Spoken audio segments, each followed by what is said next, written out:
I'm Erin, and today I'm here to review a video game for you, and this is a video game for the Nintendo Game Boy Advance, and this video game is called Pokemon Emerald.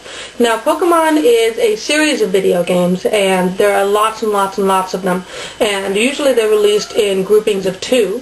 And in this particular case, the two that were released were Sapphire and Emerald.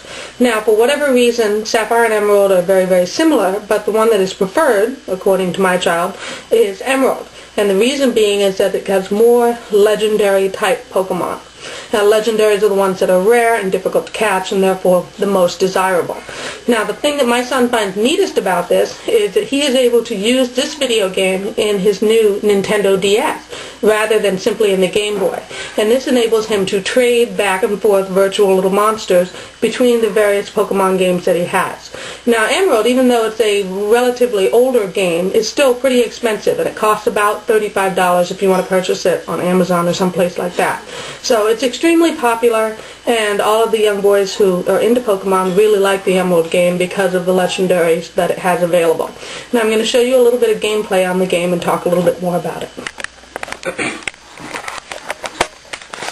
Now this is the game right here, and the thing is that here you see it being played on the DS.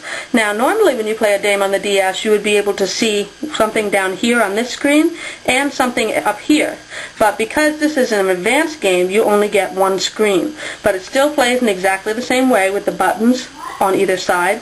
There's the game right there. It fits into the front of the DS rather than the back, which is where the regular DS games go. And what you do is the little guy explores, goes back and forth, and he goes through these little green areas here until eventually he encounters some sort of a Pokemon to have a battle with. Now once this happens, the screen flashes like that, and you are left with this sort of battle screen. Now once that happens, you have to make decisions on what you want to do and what you want to do to the monster in question, and your choices are either to fight or run away or what have you. Anyways, this is a very cool little game. See if I can get you a better view of the battle screen here.